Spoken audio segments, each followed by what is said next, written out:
Sebuah mobil saudara menabrak apotek di Jalan Senopati, Kebayoran Baru, Jakarta Selatan dan menewaskan satu penjaga apotek yang sedang berjaga. Diduga pengendara dalam kondisi mabuk. Sebanyak 173 personel polisi dikerahkan dalam razia di sejumlah tempat hiburan malam di Jakarta Sabtu malam. Saling serang dengan senjata tajam. Dua kelompok pelajar sekolah kejuruan ini terjadi Rabu malam di Jalan Kampung Melayu Besar, Jatinegara, Jakarta Timur. Gue ngelihat Jakarta sebagai kota yang penuh dengan energi, tempat berkumpul mereka yang mengejar mimpi. Dan gak salah juga buat sebagian orang yang menganggap Jakarta sebagai kota untuk meraih rezeki. Dan gue yakin, di setiap orang yang berada di sudut kota Jakarta, tidak hanya mereka yang mengejar mimpi akan dunia, tapi juga ada mereka yang mengejar mimpi akan akhirat mereka. Ini dia cerita baik.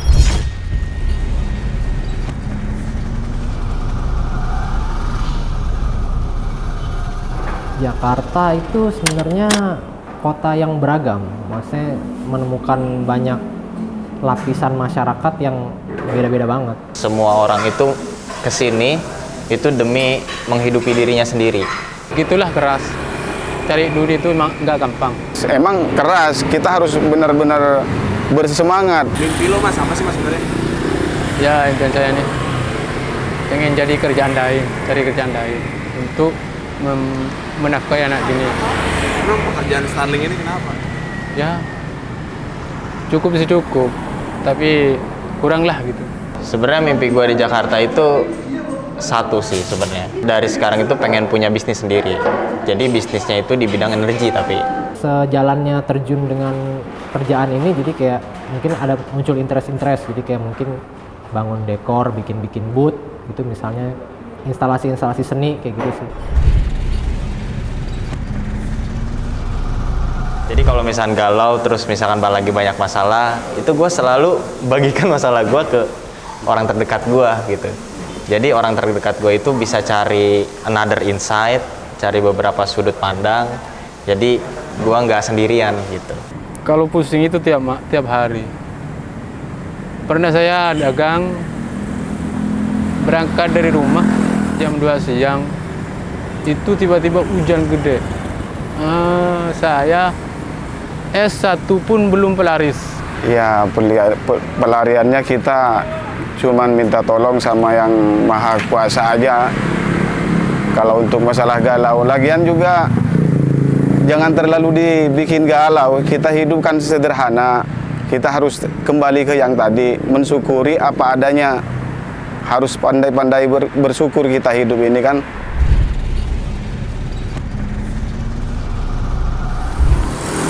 Kalau hasil gede Dapat sedikit kita harus pandai bersyukur, dapat juga kita harus ekstra juga bersyukurnya. Kalau kita nggak bisa bersyukur, biarpun kita dapat banyak percuma.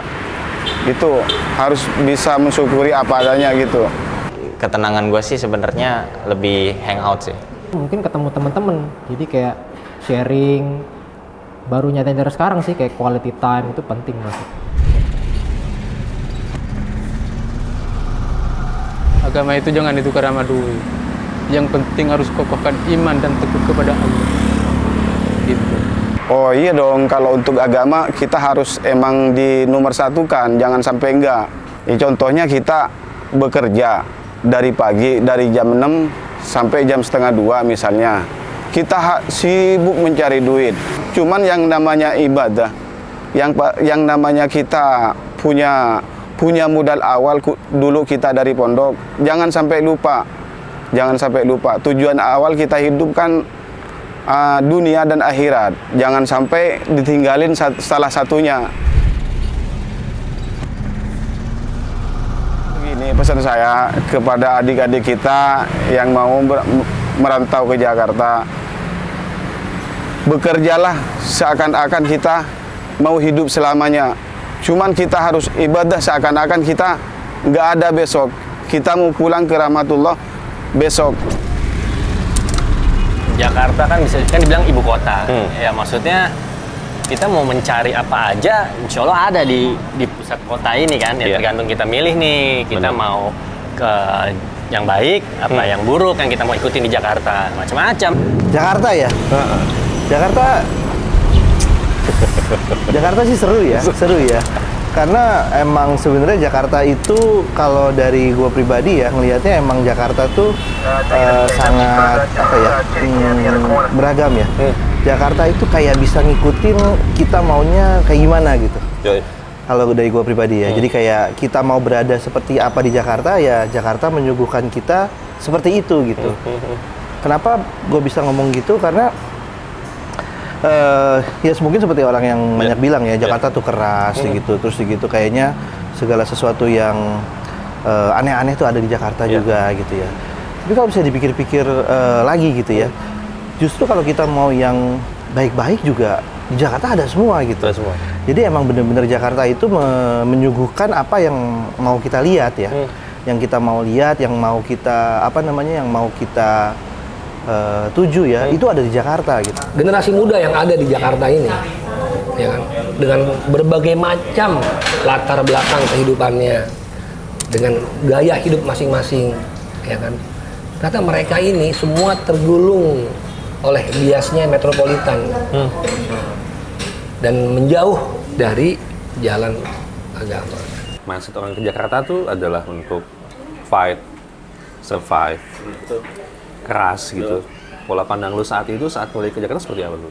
Kita sekolah di luar, ketika mau kerja, oh ternyata pendapatan kita tidak, karena basicnya emang kecilnya di Jakarta sih. Ya. Jadi tahu nih maksudnya, mau ini ada, mau itu ada di Jakarta ya kan. Mau nyari ini ada, mau nyari yang entah baik, buruk, positif, negatif semua ada. Nah kalau di luar kota mungkin ada juga tapi tidak banyak. Nah, akhirnya mutusin balik ke Jakarta karena ya gue pengen mengejar kemauan gue nih zaman dulu nih ya kan, gue pengen punya ini, gue pengen punya itu dengan pendapatan yang gede, akhirnya pulanglah ke Jakarta gitu, kerja Jakarta dengan pendapatan orang Jakarta kayak gitu. Tapi ya tahu sendiri konsekuensinya hidup di Jakarta seperti apa gitu ya. Jakarta itu kan antara kita bisa ride the wave atau kita terhempas dari wave itu gitu ya. Wave itu selalu ada wave-nya. Wave itu selalu ada gitu. Nah, ada yang terhempas memang qadarullah ya mungkin itu mungkin mereka bisa menunggu wave berikutnya atau seperti apa gitu.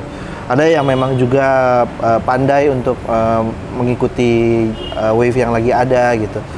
Ada juga yang memang segitu pandainya sampai dia bisa ikut sama wave itu, dia bisa bisa leading di wave itu sendiri gitu. Nah jadi memang saking cepetnya kehidupan di Jakarta gitu, wave itu selalu berdatangan terus gitu, Ada orang-orang yang mungkin selalu mencari segala sesuatu yang memang berbeda, baru, atau ya ada yang bilang itu bagian dari keresahan atau kegalauan. Tapi ya mungkin ada juga yang bilang mereka selalu tidak pernah mau sama dengan dengan mayoritas yang ada, yang kayak gitu. Akhirnya hal-hal itu memang mungkin karena zamannya udah berubah ya, Jakarta semakin kesini semakin cepet ya. Jadi akhirnya orang tuh nggak sempet nyampe tua tuh. Akhirnya memang keresahannya emang lebih cepat datangnya gitu, atau memang momentumnya lebih cepat datangnya, sehingga akhirnya emang nggak jarang ditemuin ya tadi ya di tengah-tengah pembentukan skena-skena kayak gini ada yang tiba-tiba hilang. Oh ternyata mereka mencoba mencari skena lain nih. Sama anak muda yang lagi mencari sebenarnya masalah gue nih apa sih solusinya? Ya benar, semua itu sudah ada jawabannya. Kalau kita nggak salah kan orang Parsi ngomong tuh sama para sahabat. Nabi kalian ini kan mengajarkan semua ya. Semua hal. Termasuk bahagia. Iya, termasuk bahagia. Ini udah diajarin. Emang karena hiruk pikuk biasnya metropolitan ini. Bergeserlah jalan yang harus ditempuh. Ditempuh banyak jalan yang ukurannya nggak jelas. Mayoritas yang lihat mungkin teman-teman lagi muda dengan jiwa rebelnya, pencarian jadi diri, nggak puas dengan keadaan dan sebagainya. Yang bisa lo lihat dari teman-teman atau mungkin berkata dari lo sendiri, keresahan itu lu datang saat apa sih sehingga lu mencari kayaknya bukan ini deh, gitu ya? Macam-macam ya keresahan itu ya. Cuman yang gua alamin sendiri ya memang sebenarnya hal-hal yang kayak gini tuh biasanya muncul di saat kita udah nggak tahu mau pencapaian apa lagi yang mau kita kejar kayak gitu. Kadang-kadang kan memang ada beberapa teman-teman yang memang pencapaiannya itu jauh bisa dibilang mungkin cukup advance gitu ya, kayak gitu. Jadi kayak kalau di dunia berkarir tuh, gue selalu mikirnya gini, ada orang berkarir gitu ya, pilihannya kan biasanya orang itu menjadi di top level itu di umur tertentu kan, dengan asumsi umur tertentu itu orang udah mature segala macam. Zaman sekarang udah banyak perubahan nih, banyak sekali yang dari top level itu sangat muda-muda. Kenapa? Karena memang akhirnya umur itu kita ngomongin pengalaman ya. Pengalaman itu kita ngomongin jam kerja yang bisa dihack. Dihack itu dalam artian orang zaman dulu mungkin tidur 8 jam. Anak zaman sekarang tidur 4 jam, 3 jam kayak gitu. Berarti kan mereka akan hidup setengah lebih cepat dibandingkan orang lebih zaman dulu. Jadi dia pada saat nyampe di level itu cepet. Nah, pada saat dia udah nyampe level itu, yang tidak diketahui adalah di level itu tuh tidak bisa berlama-lama tuh. I see, oke. Tidak bisa berlama-lama tuh karena pilihannya akan kemana setelah itu, what's next, selalu akan what's next. Ada sohib gue, dia itu kalau boleh ngomong nih, keluarga gangster beneran loh nih. Keluarga gangster, ini gangster beneran. Terus dia ketemu di Rabanian, ketemu. Ini salah satu fenomena ya. Kenapa orang galau? Dia ngomong, gue nanya, kok lu bisa sih hijrah? Gitu. Dengan latar belakang lo, apa yang lo miliki, ini semua kan lo punya lah. Lo gangster, lo mau apa juga bisa lah. Kok lo kenapa jadi hijrah? Dia ngomong, iya Dan, satu titik gue itu lagi naik pesawat gue itu crash landing. Bukan emergency landing ya, crash landing. Jadi mendarat darurat dalam kondisi yang cukup fatal. Kalau nggak salah deh istilah penerbangan deh gitu deh, gue belum gitu paham. Gitu. Dia landing, tapi crash landing. Pada menjelang dia mau crash landing itu semua bertakbir, yang orang Muslim kayaknya ya, bertakbir semua. Jadi pada inget Tuhan ya. Semua orang yang ada di pesawat itu. Gue merinding nih sekarang. So dia ngeliat bahwa semua yang dia miliki, hidupannya dia, apalah kekuasaan yang dia miliki, nggak ada artinya dan hari itu. Detik itu nggak ada artinya, dia ingat, dia melihat sekali kebesaran Allah. Dia jadi sadar itu baru hanya Allah lah yang bisa nolong dia. Kata dia nih ke gue nih ceritanya. Jadi ikut bertakbir. Akhirnya crash landing, wow, dengan segala hebohnya crash landing itu sampai ada yang patah-patah gitu lah. Jadi cukup menegangkan lah. Dia selamat tapi cuma lecet-lecet dikit katanya. Nah setelah itu dia mencoba langkahkan kakinya ke jalan hijrah. Alhamdulillah. Iya. Itu satu fenomena loh. Itu kejadian real yang terjadi di segmentasi yang Rabannya coba grab. Segmen anak muda. Ya. Dan yang galau-galau ini ada yang lebih ekstrim lagi galaunya ternyata. Kebetulan kan gue selain ada di skena ini juga kan gue juga dulu ada di skena keuangan, skena lembaga keuangan gitu ya. Yang berkantor di gedung pusat lah di ya. Pusat bisnis Jakarta ya. Iya, di Pusat Bisnis dan Jakarta. Juga Gemerlapnya Jakarta. Dan juga Gemerlapnya Jakarta. Seperti itu. Yang tidak orang tahu adalah di dalam gedung itu, di gedung yang sangat menjadi pusat keuangan Jakarta itu, di masjidnya itu Ustadz Abdul Hakim yang yang mimpin sholat Jumat, yang tiba-tiba kajian gak ada yang nonton. Jadi cuma kita doang nih orang-orang keuangan yang lagi pusing paling gitu. Lo kan ke Jakarta jelas ibu kota, cari penghidupan, cari penghasilan, ya kan, berjuang hidup dan sebagainya gitu kan. Tadi gimana kalau kata guru kita Ustaz Suban kan, berangkat berengkang sayur, pulang berengkang kampret kan itu ya.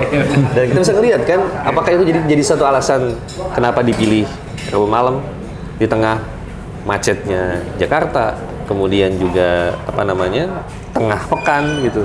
Midweek Midweek gitu ya. Iya kan? Iya. Masya Allah. Masya Allah itu pastinya itu juga dari hasil riset ya, hasil riset para pioneer lah, panitia yang awalnya bentuk dengan konsultasi dengan ahli ilmu. Jadi akhirnya diputuskan di Rabu malam itu karena di Jakarta saat itu mungkin sekarang masih ada, cuman kita gak ada pernah ngecek lagi ya kalau malam. Sekian generasi loh itu, bukan saat itu. Dari era 80-an mungkin, 80-an, 90-an, mungkin 2000-an, udah jadi culture. Jadi emang itu culture yang dibangun oleh budaya dugem gitu. Budaya diskotik, kafe juga, klub malam tuh. Mereka midweek, karena midweek itu sepi, kan mereka ragu weekend lah ya.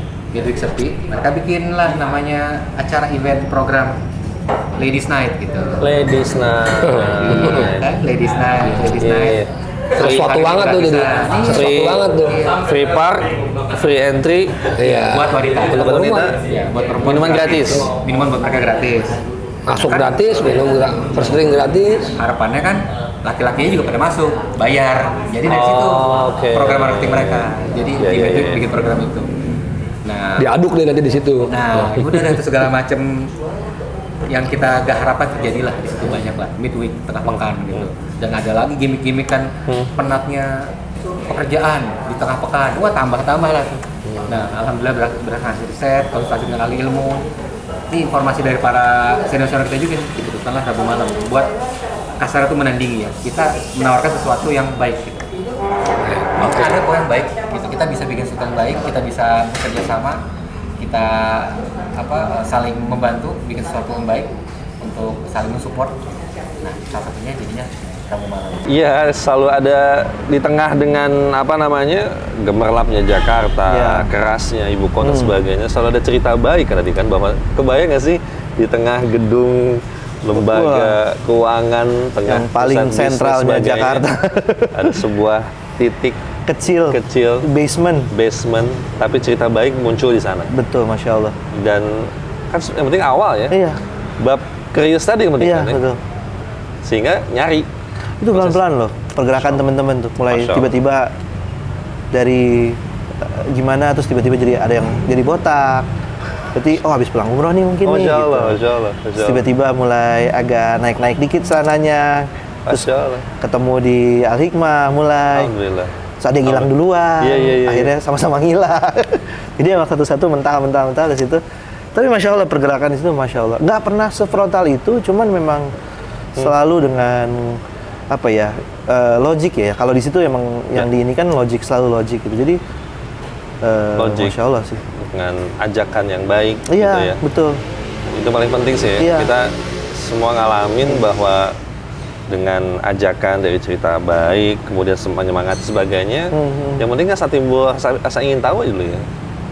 Toh pada buktinya kalau sudah tahu, ngejar mana aja kan, kita bakal cari tahu ya. Masya Allah.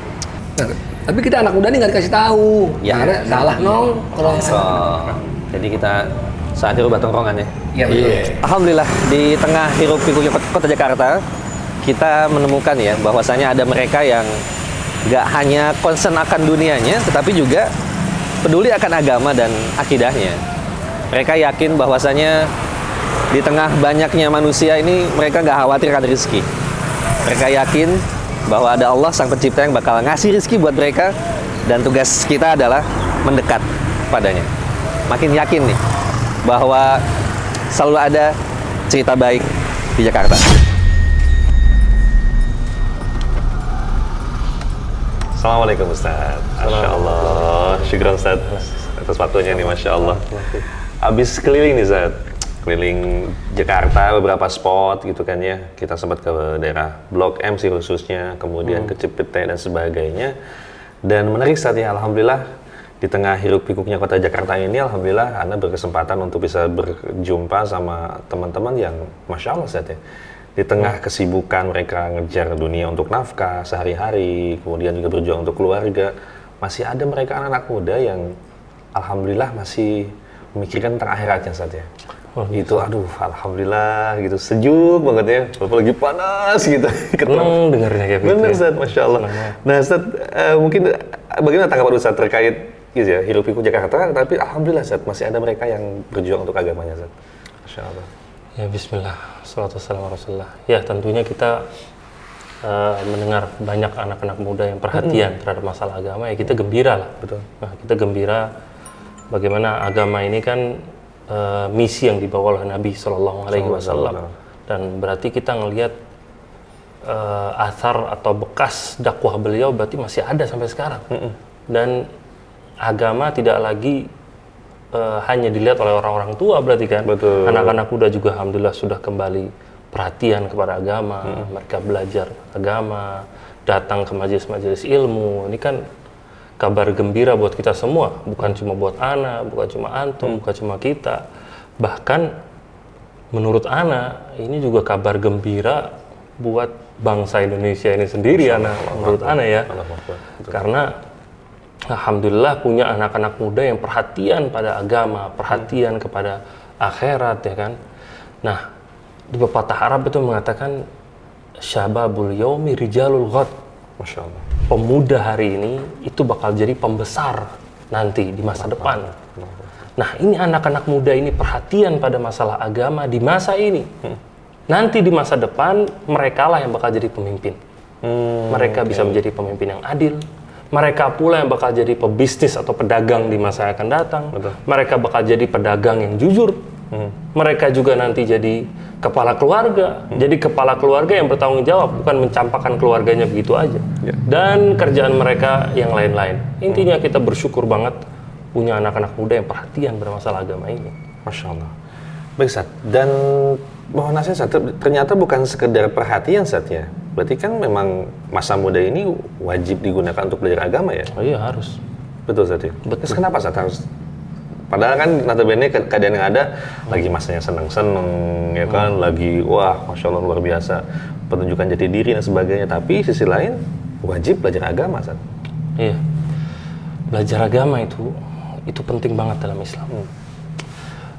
Belajar ilmu agama khususnya itu seakan-akan memberikan cahaya buat seorang ketika dia berada dalam suatu ruangan yang gelap. Dia memberikan petunjuk kemana jalan yang benar, kemana jalan yang salah. Makanya Al-Quranul Karim itu diistilahkan oleh Allah Ta'ala sebagai nur. Wa anzalna ilaikum nuran mubina, kata Allah. Dan kami telah menurunkan kepada kalian sebenar-benarnya cahaya. Itu maksudnya, kata para ulama, itu adalah Al-Quranul Karim. Karena Al-Quran secara khusus dan ilmu agama secara umum itu cahaya buat kita semua. Makanya dengan cahaya ini, orang-orang menjadi bisa ngelihat mana yang baik, mana yang buruk. Dan tentunya segala sesuatu yang dinamakan baik dalam Islam itu pasti bakal memberikan manfaat yang besar. Dan sesuatu yang dilarang dalam Islam pasti bakal memberikan dampak buruk yang besar. Sedikit atau banyak, terlihat atau tidak, pasti itu. Antum melihat aja bagaimana Islam mengharamkan namanya riba. Kenapa diharamkan riba? Karena banyak penipuan di sana, banyak kezoliman di sana. Kenapa Islam mengharamkan khamr, minuman keras? Karena banyak sekali kriminalitas awalnya disebabkan karena khamr, karena minuman keras. Jadi Islam mereka memberikan syariat ini karena perhatian terhadap maslahat manusia itu sendiri. Dan ini hanya diketahui oleh orang-orang yang belajar agama. Nah, dia tahu mana yang Allah halalkan, mana yang Allah haramkan, mana yang Allah perintahkan, mana yang Allah larang. Jadi manfaatnya secara khusus buat orang itu pribadi dan secara umum buat masyarakat semuanya. Ya, gitu. Masya Allah. Dan mereka juga di tengah-tengah obrolan kita dengan teman-teman, benang merahnya adalah apapun profesi mereka dan aktivitas mereka, mayoritas masalahnya adalah yang kita pun rasakan sempat adalah galau, Ustaz, ya. Nah, ini gimana, Ustaz, cara menyikapi buat teman-teman yang sedang berjuang di ibu kota Jakarta, Ustaz, ya, dengan segala macam aktivitasnya, terus mereka yang merantau mungkin ya, jauh dari keluarga, Ustaz. Mohon nasihatnya, Ustaz. Iya, buat orang-orang yang merantau, itu yang pertama mereka harus perhatian kepada keimanan mereka. Nah, keimanan ini bisa dipupuk dengan memperbanyak belajar agama. Itu keimanan bakal tambah kuat dia di situ. Tambah lagi di ibu kota, pemikiran-pemikiran menyimpang, kelompok-kelompok sempalan itu di mana-mana. Banyak pemuda-pemuda kita yang mereka semangat tapi akhirnya menyimpang pemikirannya gara-gara nggak punya benteng ilmu dalam dirinya. Nah, mereka termakan sama syubhat, akhirnya masuk sekte ini, masuk kelompok itu gara-gara nggak belajar ilmu agama yang benar. Nah, berarti menunjukkan keimanan dia apa? Lemah banget namanya. Makanya orang yang merantau itu harus datang ke majelis ilmu. Dia harus belajar memperkuat benteng keilmuan dia. Dan juga dia selain memperkuat keimanannya, dia juga harus memperkuat ketakwaan dia. Apa maksudnya memperkuat ketakwaan? Yaitu dia harus belajar mengikat hawa nafsunya. Dia nggak ngekor hawa nafsunya terus. Hawa nafsu itu tempatnya di belakang. Jangan taruh di depan. Jangan kita yang ditarik-tarik. Tapi hawa nafsu yang diikat, kita yang narik dia kemana kita arahkan. Banyak orang-orang hawa nafsunya nggak diikat sama dia, dilepas begitu aja. Akhirnya nerjang semuanya. Mau yang halal, mau yang haram, semua diterjang sama dia. Apalagi para perantau yang datang ke Jakarta, nggak tahu dengan kondisi Jakarta, setelah dia ngelihat ini pintu kemaksiatan terbuka lebar di sini, akses untuk melakukan kemaksiatan, kriminalitas, semua bisa diakses dengan mudah, ya nggak? Betul. Gampang banget. Mereka kaget, nggak biasa ngikat hawa nafsunya, akhirnya masuk sini, masuk sana, melakukan ini, melakukan itu. Nah, akhirnya boro-boro belajar agama. Dia sibuk sama kemaksiatan dia, nggak malah beramal sama sekali. Mungkin sholat aja mungkin enggak kan? Iya, gara-gara itu tersibukkan dengan maksiat akhirnya. Nah, untuk mengganti itu semua, makanya seorang pemuda, siapapun mau perantau atau tidak, dia harus belajar ilmu agama dan harus beramal. Nah, orang kalau banyak waktu kosongnya, kata para ulama, kondisi yang paling potensial bagi seseorang itu adalah kondisi ketika seorang itu masih muda dan punya waktu kosong dan hartanya banyak. Ya salah, Masya Allah. Pemuda punya waktu kosong, hartanya banyak. Itu impian banget ya? Nah, iya. Ini 3 kondisi ini, dia tinggal arahkan, dia mau bawa kemana ini. Dia mau jadi orang yang soleh, bisa. Dia masih muda, dia bisa sholat malam sepanjang-panjangnya, dia punya harta banyak, dia bisa sedekah, waktunya kosong, dia bisa belajar kemana-mana majelis ilmu. Tapi sebaliknya, kalau dia nggak bisa manfaatkan, dia masih muda, dia bisa foya-foya. Hartanya bisa dihabiskan sama dia, ke kemaksiatan sama dia. Nah, waktunya kosong lagi, dia bisa lakukan kapan aja. Nah, kan bahayanya di situ. Nah, ini semua harus ditutup dengan banyak beribadah, walaupun sedikit. Makanya Nabi SAW mengatakan, ittaqillaha haitsuma kunta, bertakwa kepada Allah dimanapun kamu berada. Wa atbi'is sayyi'atal hasanata tamhuha, dan ikutilah setiap keburukan dengan kebaikan. Yang kebaikan itu akan menutupi dosa dari keburukannya. Nah, ini jadi jangan dianggap remeh. Apalagi di sekitar kita musik seakan-akan jadi keseharian, ya kan? Belum lagi ghibah, belum lagi aurat di mana-mana, harus selalu diikuti dengan kebaikan demi kebaikan. Apalagi tadi antum mention tentang masalah kebahagiaan. Betul. Kebahagiaan nggak bisa sekedar dibeli dengan harta, nggak bisa digapai dengan kedudukan, nggak bisa dengan itu. Yang menciptakan kebahagiaan itu Allah, yang menciptakan kesengsaraan itu Allah. Allah memberikan syarat orang yang mau bahagia harus ngapain. Kata Allah, man amila sholihan min dzakarin aw unsa wa huwa mu'min. Barang siapa yang melakukan amal soleh, entah dari kalangan laki-laki atau dari kalangan perempuan, dan dia adalah seorang mukmin, falanuhyiyannahu hayatan thayyibah, kata Allah, maka akan kami berikan kepadanya kehidupan yang baik. Nah, kehidupan yang baik kan kehidupan yang bahagia. Allah memberikan syarat beramal soleh, man amila sholihan, beramal soleh. Itu syaratnya. Makanya kita ketemukan, alhamdulillah, orang-orang yang sudah hijrah, orang-orang yang sudah berubah, alhamdulillah kehidupan mereka bahagia semua. Iya, Allah. Kehidupan di Jakarta akan terus berkembang dengan segala macam kisah dan keunikannya tersendiri. Kita pun akan terus menemukan hal-hal baru dalam hidup ini, hingga hiruk-pikuk kota Jakarta yang semakin hari semakin luas. Bahwa kita tahu, jika dunia ini tidak akan selamanya. Jika memang hidup akan menjadi cerita setelah engkau tiada, maka jadilah cerita yang baik selama engkau masih hidup. Karena gue percaya di Jakarta, cerita baik akan selalu ada.